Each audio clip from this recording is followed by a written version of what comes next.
Hello friends, most welcome to all of you. दोस्तों, आपके अपने channel R N educational academy में आप सभी का स्वागत है। दोस्तों, हम सी टेट की प्रैक्टिस कर रहे हैं। तो सी टेट की प्रैक्टिस में आपको आपके सभी सब्जेक्ट की प्रैक्टिस के लिए बस सब्सक्राइब करना है और बेल आइकन को प्रेस करना है, जिससे कि आपको हमारे एजुकेशनल वीडियो मिलते रहें। तो प्रैक्टिस कैसे बनती रहेगी? ऐसे ही बनेगी दोस्तों, जैसे कि आप कर रहे हो।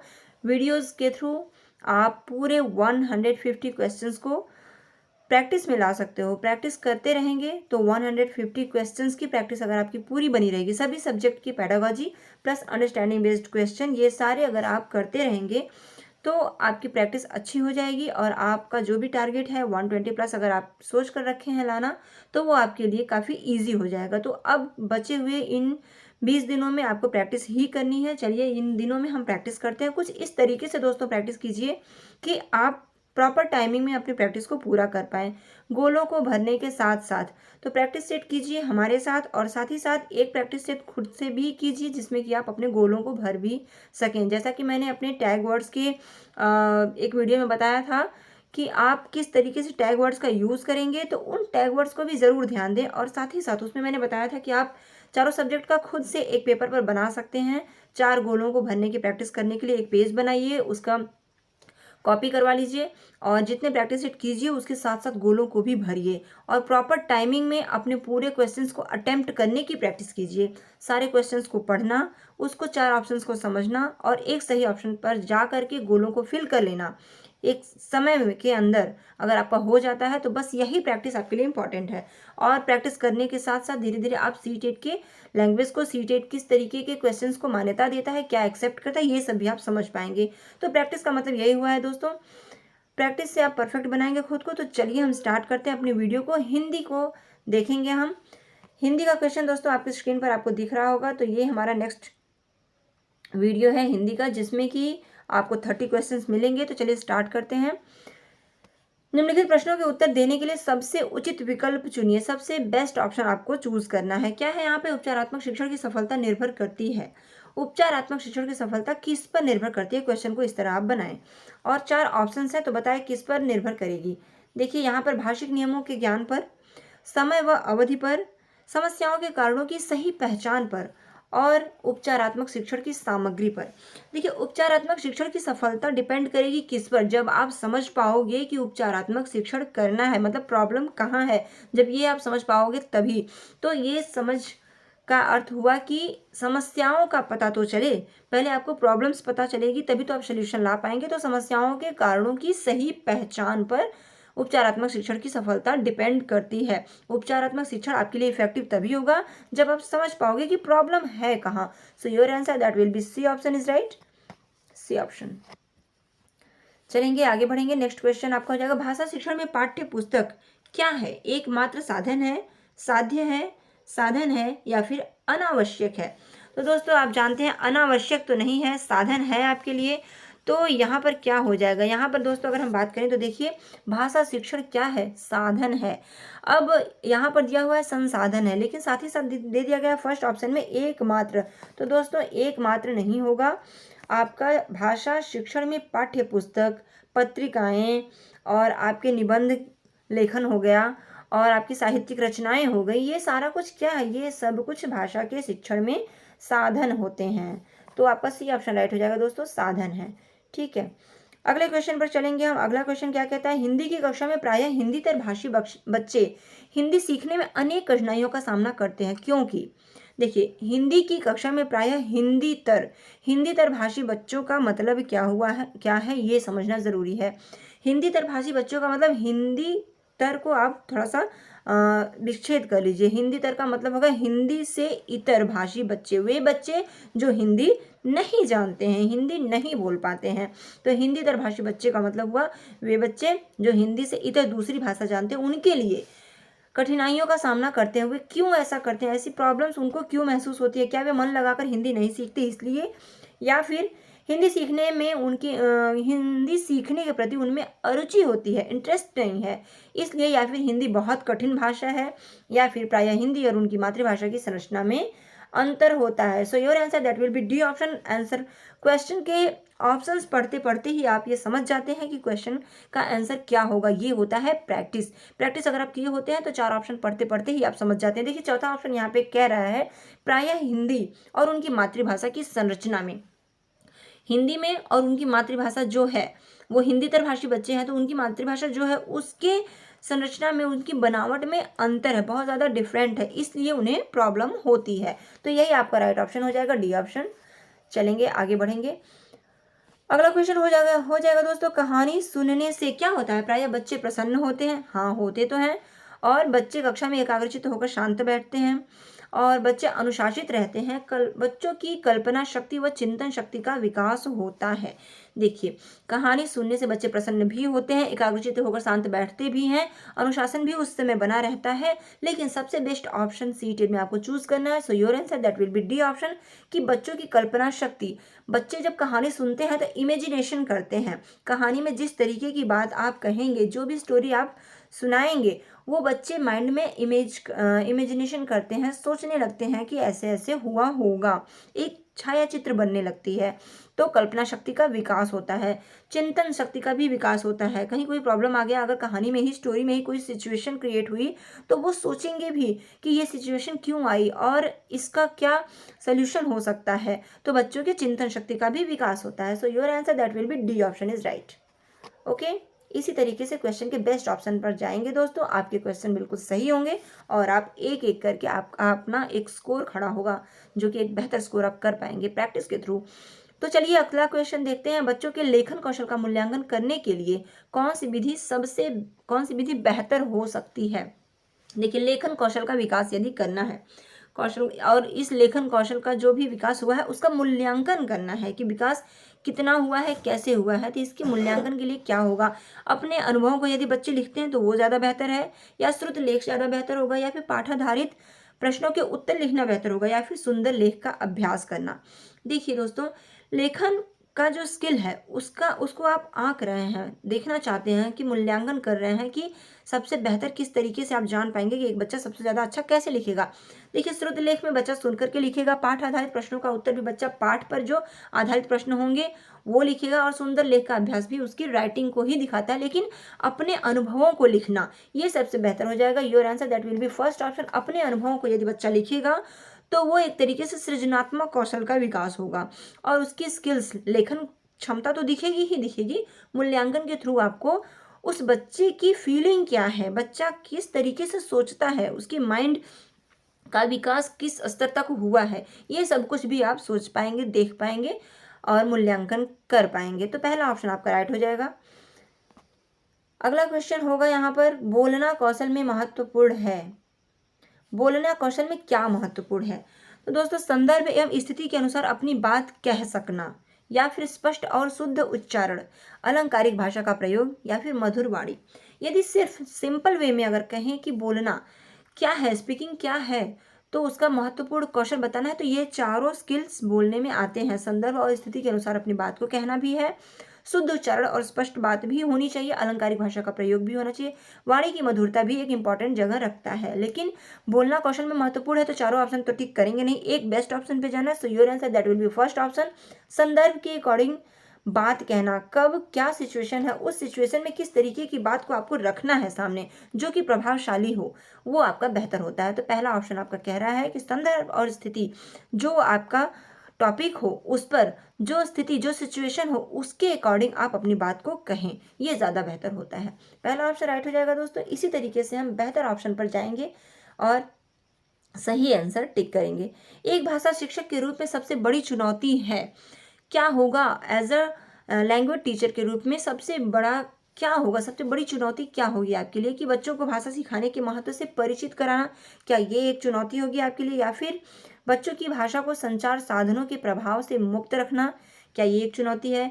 भाषा संसाधनों का अभाव है, या ये है? या फिर बहुभाषी कक्षा के शिक्षण के लिए उचित रणनीतियाँ तय करना, क्या होगा एक चुनौती की अगर बात करें दोस्तों, तो देखिए डी ऑप्शन क्या कह रहा है कि बहुभाषिक कक्षा के शिक्षण के लिए उचित रणनीतियां। एक भाषा शिक्षक के रूप में सबसे बड़ी चुनौती होती है बहुभाषिक कक्षा में शिक्षण के लिए उचित रणनीतियां तय करना।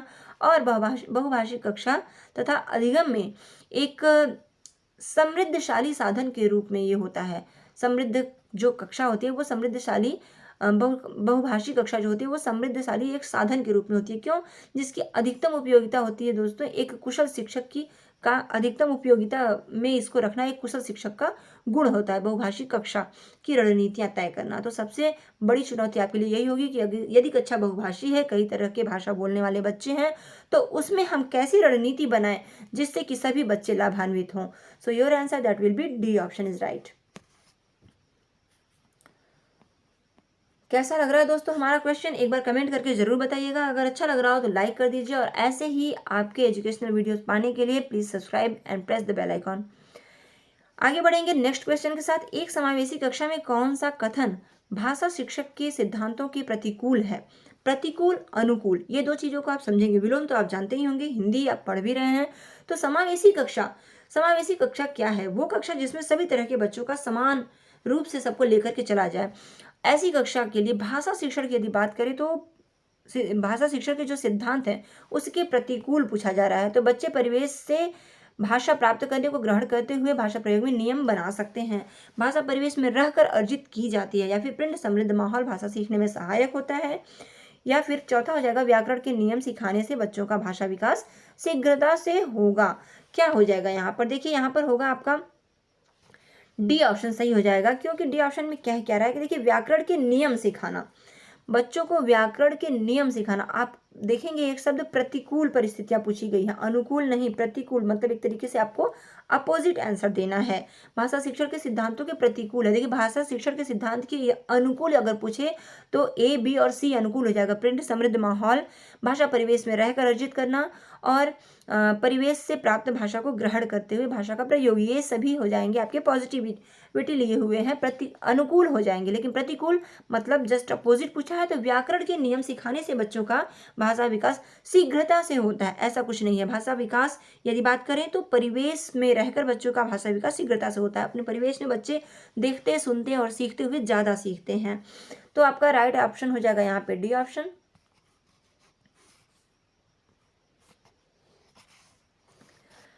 नेक्स्ट क्वेश्चन कह रहा है 39, एक बहुसांस्कृतिक कक्षा में आप एक भाषा शिक्षक के रूप में किस बात को अधिक महत्व देंगे?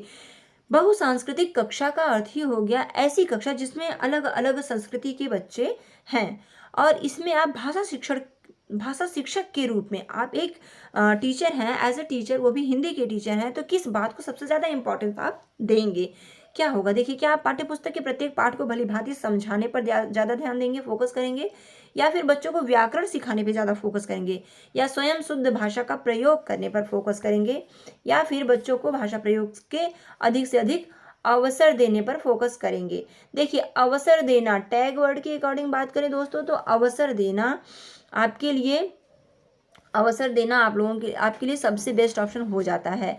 तो यहाँ पर हम और कुछ नहीं देखेंगे, अपने टैग वर्ड को यूज करेंगे और तुरंत आंसर पे जाएंगे। डी ऑप्शन राइट हो जाएगा आपका। बच्चों को भाषा प्रयोग के अधिक से अधिक अवसर देना एक बेस्ट ऑप्शन हो जाएगा आपके लिए। तो यहाँ पर हो गया आपका D option right. Next question क्या कह रहा है? 40 क्वेश्चन पे आ चुके हैं आप। प्राथमिक स्तर पर कौन सा भाषा शिक्षण का उद्देश्य नहीं है? क्वेश्चन की फॉर्म नेगेटिव, तो पॉजिटिव और नेगेटिव दोनों तरीके के क्वेश्चन की प्रैक्टिस आप बनाए रहे। क्वेश्चन नेगेटिविटी लिए हुए भी आते हैं। स्पष्टतया एवं आत्मविश्वास के साथ अपनी बात कहना, क्या हो जाएगा? देखिए, स्पष्टतया एवं आत्मविश्वास के साथ अपनी बात कहना, वर्णमाला को क्रम से कंठस्थ करना, ध्वनि संकेत चिन्ह का संबंध बनाना, और विभिन्न संदर्भों में भाषा का प्रभावी प्रयोग करना, इसमें सभी पॉजिटिविटी लिए हैं। यदि बात करें हम बी ऑप्शन की, तो वर्णमाला को क्रम से कंठस्थ करना ये उद्देश्य नहीं होता है। हाँ, ये वर्णमाला पढ़ाई जाती है प्राथमिक स्तर में, यहीं पे आप कंफ्यूज हो सकते हैं दोस्तों, लेकिन कंठस्थ करना को आप एज अ टैग वर्ड समझ लीजिए। हमने अपने वीडियो में टैग वर्ड्स को पूरा विश्लेषण से बताया है कि टैग वर्ड क्या है, उसे हम अपने ऑप्शंस में कैसे यूज करेंगे। तो आप हमारा वो वीडियो देखिएगा ज़रूर। हम आई बटन पे आपको लिंक दे रहे हैं, टैग वर्ड्स की वीडियो को आप ज़रूर देखिएगा।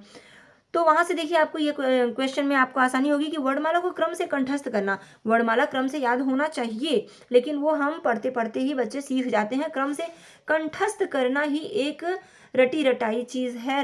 रटन प्रणाली पर हमें जोर नहीं देना है। वर्णमाला को हम व्याकरण के थ्रू और पढ़ते हुए लिखते हुए हम वर्णमाला सीख ही जाते हैं।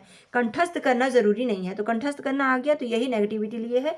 सो your answer that will B option is right. Next question क्या कह रहा है, गृह कार्य के बारे में कौन सा कथन उचित है। उचित कथन के बारे में आपको बताना है। तो गृह कार्य के बारे में कौन सा उचित हो जाएगा दोस्तों। अगर गृह कार्य की बात करें तो देखिए, गृह कार्य अभिभावकों को व्यस्त रखने का उत्तम साधन है, बिल्कुल नहीं। अभिभावकों को व्यस्त रखने के लिए टीचर गृह कार्य होमवर्क नहीं देते हैं। उचित पूछा जा रहा है, क्या दूसरा होगा, बच्चों की क्षमताओं स्तर के अनुसार गृह कार्य दिया जाना चाहिए। जी हाँ, बिल्कुल, बच्चों की क्षमता के अकॉर्डिंग ही आप होमवर्क देंगे। ऐसा नहीं कि बच्चे छोटे हैं और आपका होमवर्क हाई लेवल का हो जाए, या फिर बच्चे हाई लेवल के हैं और उनका होमवर्क बहुत ही छोटे बच्चों के जैसा आप दे दें। तो इसका तो ध्यान रखना ही चाहिए। बट ऑप्शन भी और देख लेते हैं। गृह कार्य कक्षा में किए गए कार्य का अभ्यास मात्र है। मात्र भी एक टैग वर्ड है, ये कभी नहीं होगा क्योंकि ये नेगेटिविटी लिए हुए है और संकुचित है। गृह कार्य देना अति आवश्यक है। जी नहीं, बिल्कुल भी आवश्यक नहीं है होमवर्क देना। अगर आपने कक्षा में बहुत ज़्यादा बच्चे को एक्टिविटी करा लिए हैं तो गृह कार्य जरूरी नहीं है। रोज के रोज बहुत ज़्यादा गृह कार्य दिए जाए, ये इंपॉर्टेंट नहीं है। तो आपका बी ऑप्शन ही राइट हो जाएगा दोस्तों। यहाँ पे पॉजिटिविटी लिए हुए और एक विस्तृत आंसर की बात करें तो बच्चों की क्षमताओं के अकॉर्डिंग ही आपको होमवर्क दिया जाना चाहिए। सो your answer that will B option is right. Okay, next question पर चलते हैं। फटाफट की सीरीज है दोस्तों, लेकिन समझाते हुए चल रही हूँ क्योंकि समझना सीटेट के लिए समझना ही बहुत ही ज़्यादा इंपॉर्टेंट है। अगला क्वेश्चन हो जाएगा, भाषा के अभिव्यक्तात्मक कौशल है। देखिए, अभिव्यक्तात्मक कौशल का मतलब भाषा को हम लैंग्वेज को किस तरीके से अभिव्यक्त कर सकते हैं। वो कौन कौन सा तरीका है जिससे हम अपने लैंग्वेज को किसी तक पहुँचा सकते हैं। अभिव्यक्त करने का मतलब कम्युनिकेशन स्किल को डेवलप करना। मतलब कि हम अपनी बात को दूसरे तक पहुँचाते हैं तो कैसे पहुँचाते हैं, क्या सुनकर पहुँचाते हैं। जी नहीं, सुनकर तो हमारे तक पहुंचती है। हम कैसे पहुंचाते हैं, क्या बोलकर पहुंचाते हैं। हाँ, बोलकर पहुंचाते हैं, लेकिन दोनों ऑप्शन होना चाहिए। बी ऑप्शन में है बोलना और लिखना, सी में है पढ़ना लिखना और डी में है सुनना और पढ़ना। तो देखिए, किसी भी बात को किसी तक पहुंचाने के लिए क्या होता है, हम अपनी बात को कहते हैं, मतलब बोलते हैं, तो बोलना हो गया। और क्या क्या हो सकता है, क्या हो सकता है, तो हम दोस्तों लिख करके भी अपनी बात को दूसरे तक पहुंचा सकते हैं। तो बोलना और लिखना हो जाएगा अभिव्यक्तात्मक कौशल के अंतर्गत आ जाते हैं बोलना और लिखना। भी ऑप्शन राइट हो जाएगा यहाँ पर। अगला क्वेश्चन क्या कह रहा है, स्क्रीन पर आपके अगला क्वेश्चन हो जाएगा, प्राथमिक स्तर पर बच्चों की भाषा शिक्षा के संदर्भ में निम्नलिखित में से कौन सा कथन असत्य है। क्वेश्चन की फॉर्म नेगेटिव है तो पूछा जा रहा है क्या सही नहीं होगा। बच्चे समृद्ध भाषा परिवेश में सहज और स्वतः रूप से भाषा में परिमार्जन कर लेंगे। हाँ, ये सही है। तो आपको नेगेटिविटी लिए हुए असत्य ढूंढना है। तो असत्य क्या होगा, चलिए आगे बढ़ते हैं। असत्य क्या होगा, तो दोस्तों आगे है आपका, बच्चे भाषा की जटिल और समृद्ध संरचनाओं के साथ विद्यालय आते हैं, या बच्चों की भाषा संकल्पनाओं और विद्यालय में भाषा परिवेश में विरोधाभास ही भाषा सीखने में सहायक होता है, या फिर सुधार के नाम पर बच्चों में की जाने वाली टिप्पणियों व निरंतर अभ्यास से बच्चों में अरुचि उत्पन्न हो सकती है।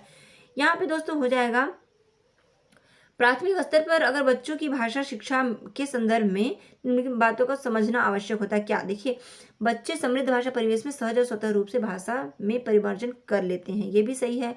पूछा क्या है, वहां पे पूछा है कि कौन सा सही मतलब कौन सा असत्य है। तो असत्य देखिए सी ऑप्शन हो जाएगा, भाषा की बच्चों की भाषा संकल्पनाओं और विद्यालयों में। सी ऑप्शन हो जाएगा कि बच्चों की भाषा संकल्पनाओं और विद्यालयों में विद्यालयों में भाषा परिवेश में विरोधाभास ही भाषा सिखाने में सहायक होता है। देखिए, आपको एक शब्द बताऊं, ये बड़ा ऑप्शन तो है लेकिन बड़ा ऑप्शन ही सही होता है ये जरूरी नहीं होता है। उसके साथ आप देखिए इसमें एक टैग वर्ड छुपा हुआ है, बस उतने से ही आप आंसर को पा सकते हैं। विरोधाभास ही, ये ही जो शब्द है आपके लिए टैग वर्ड है, मैंने अपने टैग वर्ड में बताया है, नोट कीजिएगा। भाषा परिवेश में विरोधाभास ही भाषा सिखाने में सहायक होता है। क्या विरोधाभास के अलावा, क्या विरोधाभास को छोड़कर कोई और तरीका नहीं जिससे बच्चे भाषा सीखेंगे, तो और बहुत सारे तरीके हैं जिससे बच्चे भाषा सीखते हैं।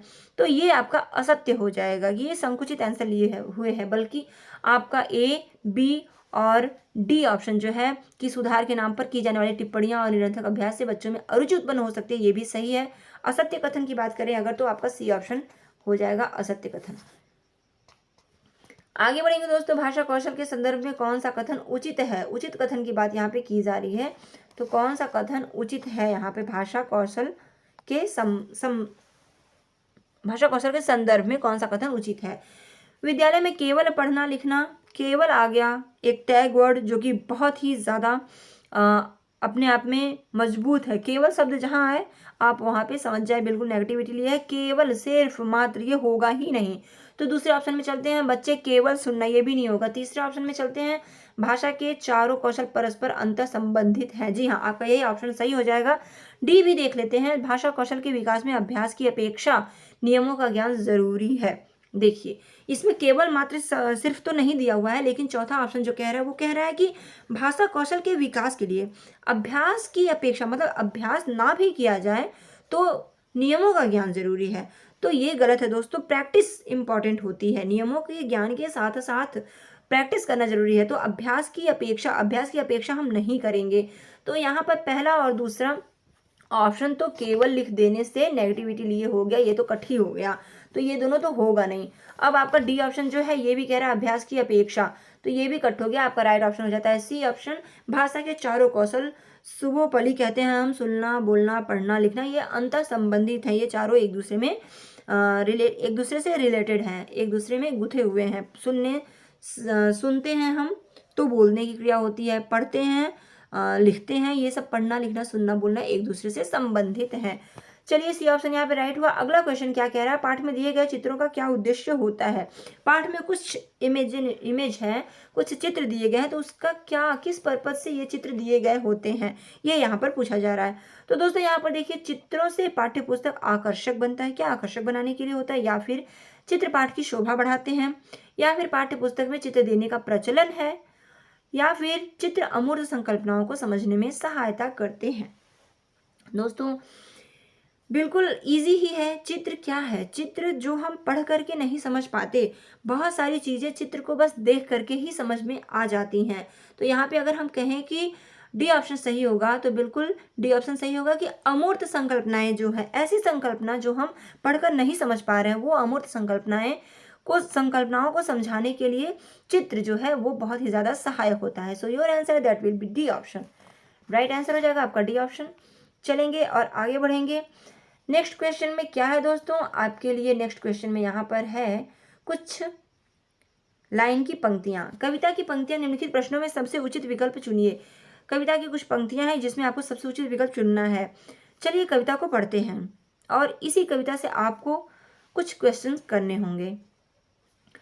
तो कविता इस प्रकार है, अब न गहरी नींद में तुम सो सकोगे, गीत गाकर मैं जगाने आ रहा हूँ, अतल अस्ताचल तुम्हें जाने न दूंगा, अरुण उदयाचल सजाने आ रहा हूँ, कल्पना में आज तक उड़ते रहे तुम, साधना से सिहर कर मुड़ते रहे तुम, अब तुम्हें आकाश में उड़ने न दूंगा, आज धरती पर बसाने आ रहा हूँ। सोहन लाल द्विवेदी की ये कविता है और इस कविता में आपको क्या भाव नजर आया, बस वही क्वेश्चंस के आंसर हो जाएंगे। इस कविता के भाव को समझें और आंसर दें। गहरी नींद में सोने का अर्थ है, गहरी नींद में सोने का अर्थ क्या होगा, क्या मृत्यु को प्राप्त करना होगा, परिश्रमी होना, बेखबर होना, या चिंता युक्त होना। तो दोस्तों यहाँ पर गहरी नींद में सोने का अर्थ है तुम्हें कि बेखबर होकर मत सोइए। देखिए है ना यहाँ, अब न गहरी नींद में तुम सो सकोगे, गीत गाकर मैं जगाने आ रहा हूँ। तो मृत्यु की बात नहीं हो रही है यहाँ पे, जगाने आ रहा हूँ अर्थात तुम्हें मैं सक्रिय करने रहा हूँ। तुम निरर्थक बैठे हुए हो, तुम कुछ नहीं कर रहे हो, तो तुम्हें हम बेखबर हो हर एक चीज से कि कहाँ क्या हो रहा है, तो मैं तुम्हें जगाने आ रहा हूँ। मतलब सी ऑप्शन आपका यहाँ पर राइट हो जाएगा। अगला हो जाएगा, कवि लोगों को कहाँ नहीं जाने देगा। तो क्या पाताल में नहीं जाने देगा, अतल गहराई में नहीं जाने देगा, जहां सूर्य अस्त होता है वहां नहीं जाने देगा, या फिर पतन की राह में। तो भावों को देखते हुए चलिए दोस्तों कि कहाँ नहीं जाने देगा। तो कवि जो है इसमें कह रहा है कि वो पतन की राह पर नहीं जाने देगा, मतलब आपको एक्टिव बनाकर रखेगा। आप हर एक चीज़ से बेखबर पड़े हुए हो, आपको बेखबर नहीं रहना है, आपको हर एक चीज़ की खबर होनी चाहिए, आपको अपने मार्ग में आगे बढ़ते रहना है निरंतर, तो पतन की राह पर जाने से वो रोकेगा आपको। डी ऑप्शन राइट हो जाएगा यहाँ पर। अगला हो जाएगा, कवि किस तरह के व्यक्तियों को संबोधित कर रहा है? जो अधिक प्रेरित है उन्हें, या जो बहुत परिश्रमी है उन्हें, या जो जीवन की कठोर वास्तविकताओं से बेखबर है उन्हें, या जो आकाश की ऊंचाइयों को छूना चाहते हैं उन्हें? तो दोस्तों यहाँ पर सी ऑप्शन राइट हो जाएगा कि कवि जो है इस कविता में व्यक्तियों को संबोधित कर रहा है कि जो जो जीवन की कठोर वास्तविकताओं से बेखबर हैं, उन्हें वो जगाने आया है कि जीवन क्या है, उनकी जीवन की वास्तविकता क्या है। जीवन में कठिनाइयां आती हैं, कठोर है ये जीवन, कठिन परिश्रम से बनता है जीवन, तो उसी वास्तविकताओं को आपको दिखाने आ रहा है कवि। So your answer that will be C option is right. अगला हो जाएगा दोस्तों, कवि लोगों को क्यों जगाना चाहता है? कवि अगर जगा रहा है, इस कविता में भाव है जगाने का, मतलब लोगों को सक्रिय करने का, तो क्यों? ताकि लोग गीत सुन सकें? जी नहीं, ये बहुत ही संकुचित एक नॉर्मल सा आंसर हो जाएगा। गीत सुनाने के लिए नहीं, बल्कि ताकि मनुष्यों में गतिशीलता आ सके और वे प्रगति के पथ पर आगे बढ़ सकें। या फिर वो सुबह हो गई, या कवि का यह दायित्व है। तो इसमें आप इजीली समझ सकोगे कि एक इफेक्टिव आंसर कौन सा होगा जो कि बिल्कुल सही लगता है इसमें, जो कि एक मतलब भाव लिए हुए है, मनुष्यों को गतिशील करने के लिए, मैं कब से बता रही हूँ, तो एक्टिव करने के लिए वो आ रहा है, प्रगति के पथ पर आपको आगे बढ़ाने के लिए आ रहा है। So your answer that will be B option is right.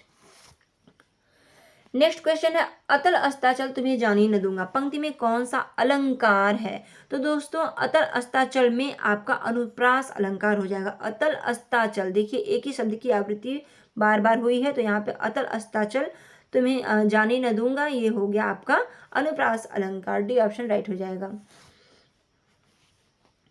कविता का उपयुक्त शीर्षक हो सकता है, कविता का शीर्षक क्या हो सकता है? हर्ष हो सकता है, कोलाहल हो सकता है, आकाश हो सकता है, या जागृति हो सकता है। तो दोस्तों कविता में किस चीज़ की बात की जा रही है? तो जगाने की बात की जा रही है, एक्टिव करने की बात की जा रही है, गतिशीलता की बात की जा रही है। तो यहाँ पे जागृति एक बेस्ट शीर्षक आपके लिए उपयुक्त यहाँ पर होगा। सो your answer that will B D option. अगला हो जाएगा आपको दोस्तों, यहाँ पर कुछ गद्यांश दिया हुआ है, निम्नलिखित गद्यांश को पढ़ करके आपको सबसे उचित उत्तर देना है। तो चलिए पढ़ लीजिए गद्यांश। मनु बहन ने पूरे दिन डायरी लिखी, लेकिन एक जगह लिख दिया कि सफाई वगैरह की। गांधी जी प्रतिदिन डायरी पढ़कर उस पर अपने हस्ताक्षर करते थे। आज की डायरी पर हस्ताक्षर करते हुए गांधी जी ने लिखा है, काटने की गति का हिसाब लिखा जाए, मन में आए हुए विचार लिखे जाएं, जो जो पढ़ा हो उसकी टिप्पणी लिखी जाए, वगैरह शब्द का उपयोग नहीं चाहिए। डायरी में वगैरह शब्द के लिए कोई स्थान नहीं है। जिसने जो पढ़ा हो वह लिखा जाए। ऐसा करने से पढ़ा हुआ कितना पच गया है यह मालूम हो जाएगा। जो बातें हुई हो वे लिखी जाए। मनु ने अपनी गलती का एहसास किया और डायरी विधा की पवित्रता को समझा। गांधी जी ने पुनः मनु से कहा, डायरी लिखना आसान कार्य नहीं है, यह इबादत जैसी चीज है। हमें शुद्ध व सच्चे रूप से प्रत्येक छोटी बड़ी घटना को निष्पक्ष रूप से लिखना चाहिए, ताकि चाहे कोई बात हमारे विरुद्ध ही क्यों न हो, इसमें हमें सच्चाई स्वीकार करने की शक्ति प्राप्त होती है हमें इससे। तो ये गांधी जी का एक पाठ है, गांधी जी के रोचक संस्मरण, उसमें ये दिया गया है। तो इसमें चलिए क्वेश्चंस क्या है और क्वेश्चन के आंसर क्या होंगे इसे हम देखते हैं। तो दोस्तों 15 क्वेश्चन जो होते हैं, 30 क्वेश्चन में 15 क्वेश्चन जो होते हैं वो आपके पेडागोजिकल होते हैं, जो मैं करा चुकी हूँ। और 15 क्वेश्चन में आपके यही गद्य और पद्य से साथ साथ 6 क्वेश्चन आता है, जिसमें कि उसी गद्य और पद्य से ही कुछ ग्रामर भी इंक्लूड होते हैं। तो आपके हिंदी शिक्षण प्लस ग्रामर के लिए हमारी सीरीज चल रही है। अच्छा लग रहा है तो please like and share and please subscribe and press the bell icon हमारे ये सारे प्रैक्टिस पाने के लिए। मनु को अपनी किस गलती का एहसास हुआ? देखिए मनु ने क्या गलती की थी, मनु ने वगैरह शब्द लिख दिया था। वगैरह का मतलब क्या होता है? गांधी जी ने कहा वगैरह के लिए कोई स्थान नहीं है, तो यहाँ पर दिया है उन्होंने डायरी में वगैरह शब्द का प्रयोग किया, उसे इस बात का एहसास हुआ था। तो यहाँ पर मनु को अपनी गलती का एहसास हुआ कि वो शब्द वगैरह लिख दी थी। वगैरह मतलब क्या? गांधी जी का कहना था कि वगैरह के लिए कोई स्थान नहीं है, वगैरह में जो भी है वो सभी बातों को आप एक्सेप्ट करें, उसमें पूरी बात क्लियरली लिखें। तो डी ऑप्शन राइट हो जाएगा यहाँ पर। बस कुछ नहीं है दोस्तों, आप एक बार पहले प्रश्न को पढ़ें, प्रश्न को पढ़ने के बाद आप पैसेज को पढ़ें। प्रश्न पढ़ते ही आपके क्वेश्चंस आपके माइंड में तो होंगे ही, और जब आप पैसेज को पढ़ेंगे तो पेंसिल से जब वैसा कुछ भी माइंड में क्लिक करे क्वेश्चन से रिलेटेड, तुरंत वहाँ पे अंडरलाइन करते जाइए। मैं ऐसे ही करती हूँ और आपके लिए ही ईजी तरीका यही है, इसलिए मैंने सोचा कि आपको बताती चलूं। तो इस तरीके से करेंगे दोस्तों तो आपके पैसेज बिल्कुल सही और सटीक आपको मिल जाएंगे। फिर दोबारा क्वेश्चन पढ़ते ही आप तुरंत सही आंसर पर जाएंगे, जो कि आपके पैसेज में ही दिया हुआ होता है। गांधी जी ने वगैरह शब्द पर अपनी आपत्ति क्यों जताई? वगैरह शब्द की जगह आदि शब्द का प्रयोग सही है? जी नहीं, ये नहीं होगा। गांधी जी चाहते थे कि सही भाषा का प्रयोग हो। या फिर वगैरह शब्द में कार्य और विचार की स्पष्टता नहीं है? जी हाँ। देखिए यहाँ पर हो जाएगा कि गांधी जी जो वगैरह शब्द में आपत्ति इसलिए जताई थी कि वगैरह शब्द में क्या, वगैरह में क्या था ये तो पता ही नहीं चल पा रहा है ना, तो इस किसी भी कार्य की और विचार की स्पष्टता नहीं दिख रही है, इसलिए so your answer that will be C option. वगैरह में जो है कार्य की स्पष्टता नहीं दिख रही है, स्पष्ट कार्य का पता चलना चाहिए। सी ऑप्शन राइट हो जाएगा दोस्तों। आगे बढ़ेंगे, नेक्स्ट क्वेश्चन है, गांधी जी ने डायरी लिखने को इबादत करने जैसा क्यों कहा है? इबादत करने जैसा डायरी को क्यों कहा है गांधी जी ने?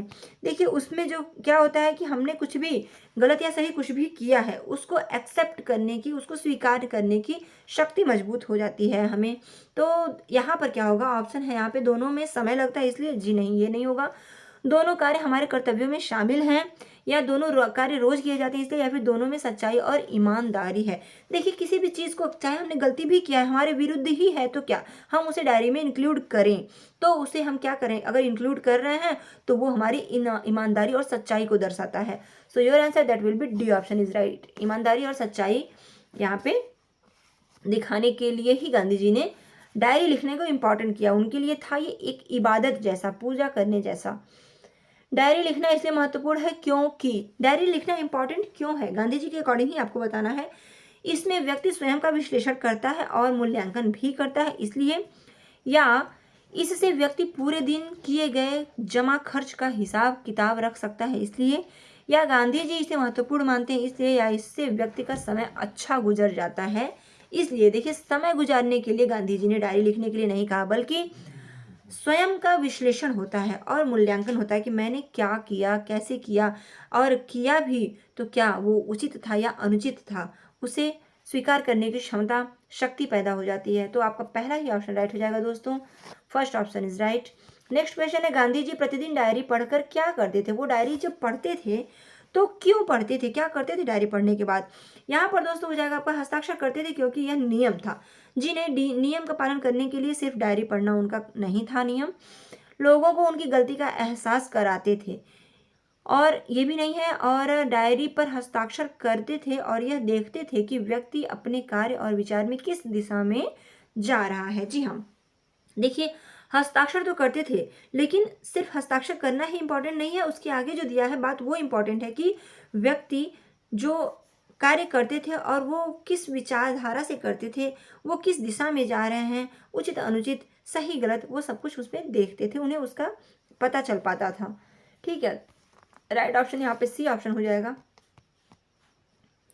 प्रतिदिन शब्द में कौन सा समास है? तो द्वंद्व समास, अव्ययीभाव समास, द्विगु समास, तत्पुरुष समास। तो दोस्तों देखिए प्रतिदिन जो है तो प्रति शब्द लगा हुआ है जो कि अव्यय है, तो आपका यहाँ पे बी ऑप्शन ही राइट हो जाएगा। प्रतिदिन, प्रति जो है अव्यय है तो प्रतिदिन हो जाएगा अव्ययीभाव समास। यहाँ पर दोस्तों, यहाँ पर अगर हम बात करें प्रतिदिन जो है अव्ययीभाव समास हो जा रहा है, तो अगर जी हाँ प्रतिदिन हो गया, प्रति से आपका अव्यय पता चला। आगे बढ़ेंगे, अगला क्वेश्चन किधर है, किधर है, ये रहा। यहाँ पर दोस्तों अगला क्वेश्चन क्या है कि पढ़ा हुआ कितना पच गया का अर्थ है। कभी कभी ऐसे क्वेश्चंस कंफ्यूज कर जाते हैं कि पढ़ा हुआ कितना पच गया क्या खाना है जो पच जाएगा? तो यहाँ पर ही आपको समझना पड़ता है, मतलब क्या कि कितना सही उच्चारण के साथ पढ़ा गया ये, या पढ़े हुए का कितना विश्लेषण किया गया ये हुआ, या फिर पढ़ा हुआ कितना समझ में आया, या फिर पढ़ा हुआ कितना आत्मसात किया गया। पच जाना का अर्थ हुआ आत्मसात कर लेना, तो यहाँ पे राइट ऑप्शन हो जाएगा डी ऑप्शन। कितना पच गया का अर्थ है कि पढ़ा हुआ कितना आत्मसात हो गया, मतलब कितना ग्राह्य हो गया, समझ लिया मैंने। तो समझ तो शब्द यहाँ लिखा है, लेकिन आत्मसात एक बेहतर शब्द है, पूरी तरीके से हमने उसे समझ लिया, एक्सेप्ट कर लिया, बिल्कुल अच्छे से सीख लिया। डी ऑप्शन राइट हो जाएगा दोस्तों यहाँ पर। अगला क्वेश्चन है, कार्य शब्द का तद्भव रूप बताइए। देखिए तद्भव तत्सम शुद्ध अशुद्ध होता है, तो कार्य शब्द का हो जाएगा काज। ठीक है, तो यहाँ पर हो जाएगा राइट आंसर सी ऑप्शन, इसमें कुछ है नहीं। थोड़े से व्याकरण, थोड़ा सा ये सब तो आता ही है। विचार में इक प्रत्यय लगाकर शब्द बनेगा। कौन सा शब्द बनेगा? अगर विचार में हम इक प्रत्यय लगाएंगे तो वैचारिक बनेगा। अब वैचारिक कैसे लिखा जाता है, ये आपके शुद्धता पर निर्भर करता है कि आपको पता होना चाहिए कि वैचारिक कैसे लिखते हैं। तो दोस्तों यहाँ पर देखिए वैचारिक लिखा है पहले ऑप्शन, जो कि गलत है। विचारिक बी ऑप्शन है, वो भी गलत है। सी ऑप्शन है विचौरिक, वो भी गलत है। डी ऑप्शन राइट हो जाएगा, वैचारिक इस तरीके से लिखा जाता है, राइट ऑप्शन हो जाएगा आपका। इसमें विचार प्लस इक प्रत्यय इसमें जुड़ा हुआ है, इक प्रत्यय की बात की गई है, तो विचार में इक प्रत्यय लगाकर बना है वैचारिक। सो your answer that will B D option is right. आज के लिए इतना ही दोस्तों। अगले वीडियो में हम आएंगे और संस्कृत के कुछ क्वेश्चंस बताएंगे। तो हिंदी का ये हमारा 30 क्वेश्चंस की सीरीज कैसी लगी बताइएगा ज़रूर। अगर अच्छा लग रहा है तो प्लीज़ सब्सक्राइब कीजिए, लाइक कीजिए और कमेंट भी ज़रूर कीजिएगा। और हमारे आज के वीडियो के साथ साथ दोस्तों आप बताइएगा कि किस सब्जेक्ट में आपको ज़्यादा प्रॉब्लम हो रही है। कमेंट के थ्रू आप बता सकते हैं कि किस सब्जेक्ट की प्रैक्टिस आपको ज़्यादा चाहिए, तो हम वो सब्जेक्ट ज़्यादातर कराएंगे, क्योंकि अब आप बहुत ज़्यादा नज़दीक आ चुके हो, दिन बहुत ही कम है। सीटेट आपको करना है तो कौन से सब्जेक्ट पे आपकी ज़्यादा पकड़ है, किस सब्जेक्ट में आपको ज़्यादा प्रॉब्लम हो रही है। अगर आप कमेंट करते हैं तो हम वही सब्जेक्ट ज़्यादा लेके चल रहे हैं, तो फिर हम सभी सब्जेक्ट की पेडागोजी करा ही रहे हैं और साथ ही साथ ग्रामर भी चल रहा है। सोशल के लिए भी आपको वीडियो मिल जाएंगे प्लेलिस्ट में दोस्तों, सफिशिएंट वीडियो है, चाहे आप प्रैक्टिस कीजिए या फिर अपने नॉलेज को इंक्रीज कीजिए। सारे वीडियोस पड़े हुए हैं, तो देखिएगा ज़रूर। कैसा लगा आज का हमारा प्रयास, प्लीज़ लाइक और शेयर कीजिएगा, कमेंट कीजिएगा। अगले वीडियो में फिर मिलेंगे, तब तक के लिए नमस्कार। Thank you so much.